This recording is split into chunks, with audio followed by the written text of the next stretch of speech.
Welcome back for the review of Unit 7, New Option for Renters. So just to give you a brief summary, this unit is about rent and living and accommodation in Seoul specifically. I'm sure as many of you know, living in Seoul is expensive. Trying to find a home, it can be difficult based on location, price, what you're looking for. So the government is trying to come up with a way to create 35,000 new living spaces in the city. And they're looking at either repurposing hotel rooms and office spaces, which sounds kind of strange, but I suppose it could work.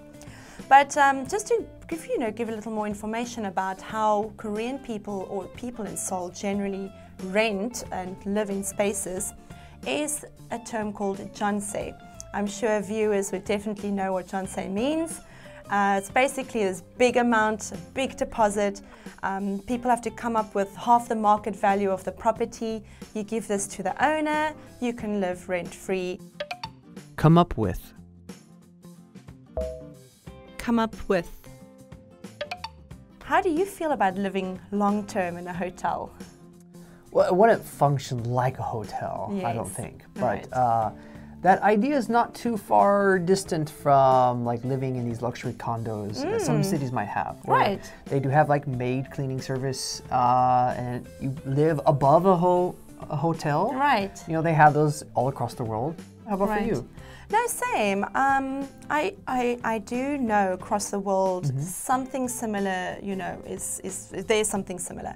But it's expensive, so I'm not too sure about prices here in Seoul, if it would be for the more affluent people. But I would have no problem with it. If I have my privacy, I'm happy with that. Yeah. I'm not too concerned. But let's talk about living in cities. Do you think the current pandemic has changed people's view on living in a city? A really difficult question, but a very good question. I would say in some ways yes, because maybe less in Korea, maybe more in America. And the one way I think about that is because people are concerned about overcrowding. One aspect being negative of a city, but maybe a positive would be the delivery services, the internet connectivity, the other necessities in the city that you can't get further in the suburb. Right. That may be a big thing because like internet is so important right now during the pandemic. Everything we do is online, absolutely everything. And for example, my grandparents live far out in the farm and their internet connectivity is bad. Now they're safe if they don't contact people, Right. yes, but their ability to actually function in daily life and in the system, it's not very good. So Right. I don't know, it's a trade-off. How about for you? Yeah, I kind of agree with you. There's a lot of sides to it. I personally still prefer the city. Okay. Even in pandemic life, I know it's safer if you're leaving the city. But like you said, if you're more isolated, there's a lot of other things that you need to think of and a struggle, internet, getting to shops, etc., etc.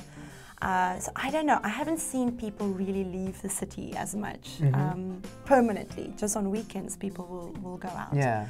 But so yeah, I don't think people are changing their opinions.